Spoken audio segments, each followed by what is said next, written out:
magnet with her yes and no's, and those are hers, and she asked Joe. We, again, we have the picture frames. Erin's developed this fantastic idea. Had a bit of a light bulb moment. For the longest time, I would shower Joe, and I'd have her looking up for cold and down for hot and looking at me for okay, and it was the weirdest system ever. And one day I looked at Joe, I'm like, you know, it'd just be easier if we had hot and cold on the shower. And she looks at me and shakes her head like, duh. And so we just took stickies, laminated them, put them on the board, and now she looks at them and just tells us, much simpler system. Our kids were huge fans of the Olympics, and so we spent a lot of time watching all of the events. We made our own bobsled out of a cardboard box. Joe graphed all of the awards that we won, both regular Olympics, Paralympics. We've got it all done. And this is Joe sitting on the couch cheering on the hockey teams. It was quite a highlight for us. So one of the things we do is Joe uses mainly a Mighty Mo for any big conversations or anything throughout the day. Unfortunately, with the Mighty Mo, it's something that on, for example, her standing frame, we can keep it on short term, but we can't keep it on all the time. If she moves her hand, it might fall off, you know, all kinds of things. So her aide might spill coffee on it. Yeah, that may have happened once or twice. So we stick these Mighty Mo pictures at the very top. You'll see a little picture of her Mighty Mo. Those Mighty Mo pictures are plastered all over the house. And it's a way for Joe, if the Mighty Mo isn't nearby, for her to just touch it or to look at it or whatever she can do to get our attention and tell us, hello, I need my Mighty Mo. She also has yes, no, and a bottom picture that says she's going to her standing frame. So that's another one in the bathroom, and she has them everywhere. In her room, that's where we usually keep the Mighty Mo. She has a spot on the shelf, and she'll just stare at the shelf until we know. Do you want to tell why we have no pictures? Oh. So when we started this quite a long time ago, Joe is still kind of okay if we took pictures. One of the things we do a lot in our day is spend a lot of time in the washroom. And so do schoolwork. Simone calls at 12 o'clock religiously every day from her break from kindergarten and talks to Joe. Everything is done in the washroom, I swear. And so when we started taking pictures, if we had the like kind of hands up rule, she was okay with it. And by the time we started to present this, she's like, I don't think so, guys. And so we had all these pictures of Joe doing things in the washroom just modestly, and we're not allowed to now. So we had some pictures of her singing in the washroom. Joe loves to sit in the bathroom with her music on, the stereos, Jonas Brothers, Headley, any cool music that an 11-year-old listens to. We have her one step out and we'll record a certain lyric, or we'll have a couple sometimes lined up on her lap, and she'll just hit the buttons and sing the chorus over and over again. And so we had some great pictures of that, but no longer use them. So. This is the picture at Christmas time of her friend Hannah, who also has Rett syndrome, giving her some presents. You can't really see on the screen, but we have made special pages for any kind of event.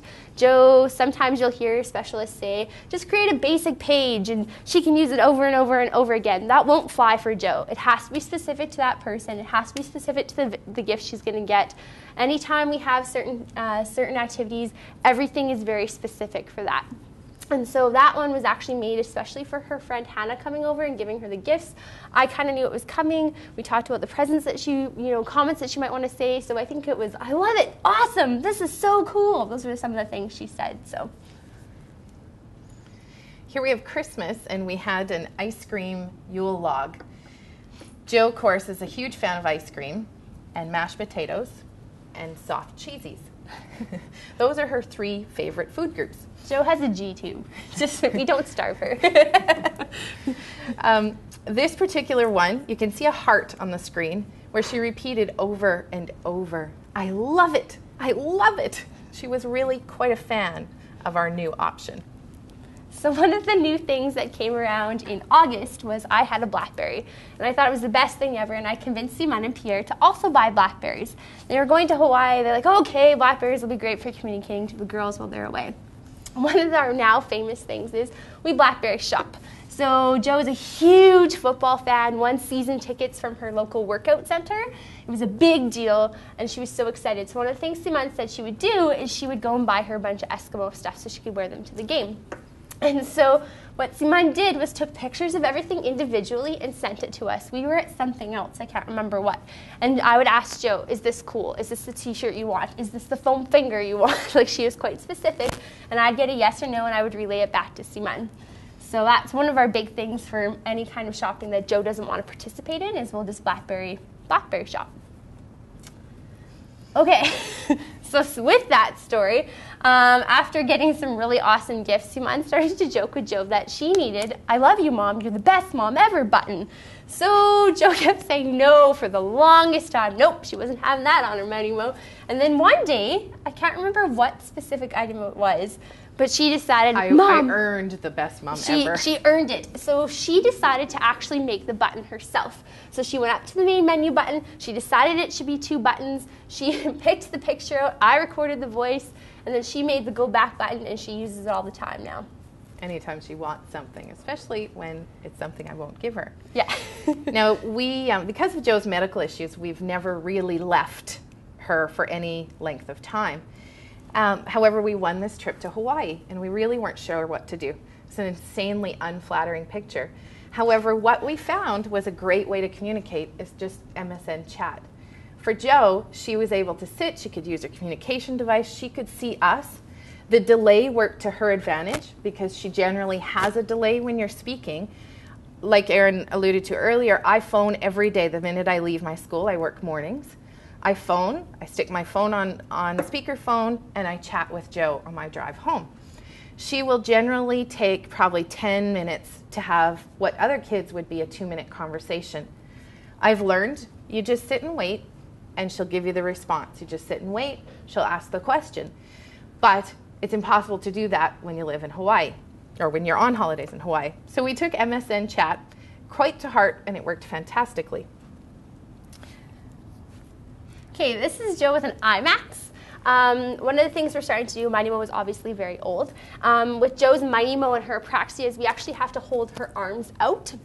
And so she's not completely independent with it. We don't move her hands in any way, shape, or form. We're just supporting her kind of at the elbow wrist area. And that's been quite annoying for her. She's not a huge fan of that. It makes her kind of stand out. She's just not loving it anymore. So we started trying an IMAX. It's going to be quite a while with all the trials and getting it funded and stuff. But this is her with the IMAX, and I believe her concentrating on the fart button, which was quite funny for her. So doing that 11. And the burp button, she thought that was hilarious. So yeah, that's her madly concentrating to blink and hit it. Okay, so these are Joe's stocking stuffers, and we just put them up here because we wanted to reiterate that Joe is a very normal kid inside, and therefore everything is always age appropriate. And that's constantly changing as she's turning 12 soon, and holy man, do we hear, that's not cool anymore. So she's big into Twilight, High School Musical, what else? She has an iClip, which I don't know if any of you have ever heard of the iClip. It's the best thing ever. It attaches to a Manimo, attaches to an MP3 player, and instead of putting speakers in, it's just a little clip with a dog, and its face lights up or something, and that's her speakers instead. So when she goes skiing or standing in line or anything where most kids would be listening to music, she's listening to music with her clip instead of with her headphones, and everyone thinks it's the coolest thing ever. And what we'd like to do is see if any of you guys have any successful stories of kids who are nonverbal who need to communicate in a home setting. Has anybody worked with any kids who are nonverbal before? Not in a home setting. Has anybody heard any stories?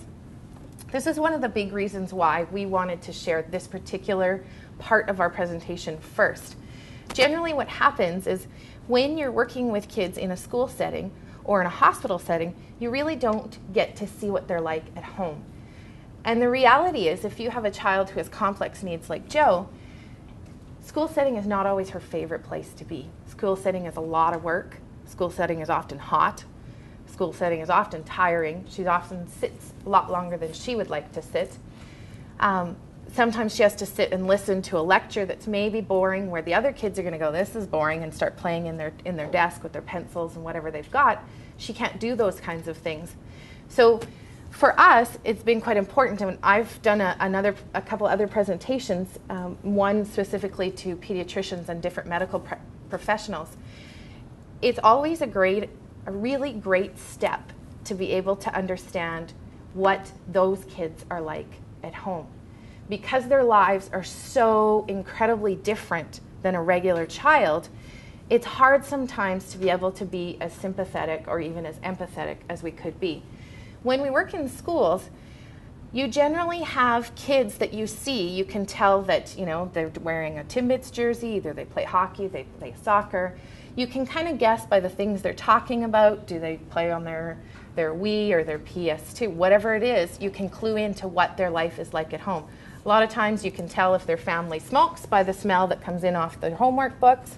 You can tell if they're in and out of their home, that maybe there's some social services issues. It's a lot trickier with nonverbal kids. As parents, we see the exact same thing coming home from school. It's insanely hard to be able to figure out what's happened at school because our child can't just tell us. Now, Jo's had some amazing years at school in our local community school. She's also had some very, very challenging years. And to try and figure out from her what the issues are of why she's unhappy at school when she's nonverbal, you have to try and be able to think of the right questions to ask. And then if she gives you an answer, you have to try and figure out how do you take that further to find out what has really happened, what's sort of her perception of a situation. It's not like dealing with a regular child. So some of the successes that we've had for communication at home is that we have learned to read her very well. I swear I can hear her voice in my head, even though she hasn't really spoken orally. She hasn't spoken her own voice in at least 10 years. I can tell by what she's looking, what she's doing, even sometimes before she even looks at me, I have an idea of what she's going to do. A lot of people tend to think I'm nuts when they first meet her and they just see her body and they really go, yeah, this lady's just paranoid mom. There's certainly some of it that comes from working with kids and having spent years, 17 or 18 years teaching. I have a good understanding of what kids are like. I get what their interests are. I get what kind of things they're going to say. But the reality is, I've also had 11 years with her. Some of the challenges that we've had in the home are that not everybody necessarily is comfortable with her disability. Family, just as much as friends, and in fact, probably more so. People who come into the home have a hard time with it. A lot of people tend to speak to Jo with a baby voice. Just because her body doesn't work well, it doesn't mean that she's only 2. She tends to get offended. She tends to shut down. She'll ignore people who talk to her with a baby voice, which just sort of steamrolls and makes that whole concept that much worse, because then people assume that because she's not responding to them, she's not looking at them, then she really doesn't understand them. She doesn't know what's going on. That's a massive challenge for her. Another challenge that we have is that because my husband and I really do understand her quite well, we are not as likely, and I'll say especially my husband, but we are not as likely to grab the mighty moat as fast as we should for her. When she wakes up, we can have an entire conversation with just eye blinks and nods and shakes. And as you get to know her, anybody can really do that, but it's not as obvious to other people when they're watching. Can you tell the story of Memer in the video? Oh yes, so I had this fantastic video footage of Memer, who's Jo's grandma, and Simon's mom, reading to Jo. One of the things she does every day is she comes, when she's not in BC for the winter, she comes and she reads to Jo for half an hour every day. They pick out their series at the beginning and they usually go through it the whole time until she leaves for winter again. And I had asked her how Jo communicates with her. And she said, well, her eyes, of course. And I said, well, what do you mean? And she said, well, I can tell right away if she's looking at me and she's blinking and she's smiling that she likes it and I should keep reading. And they had a new series that they just started reading, and unfortunately one of the characters died in it. And so she's like, I could tell right away that Jo's face was down and she wasn't looking at me, she wasn't smiling. I could tell she didn't like that, and she didn't, and we switched the book.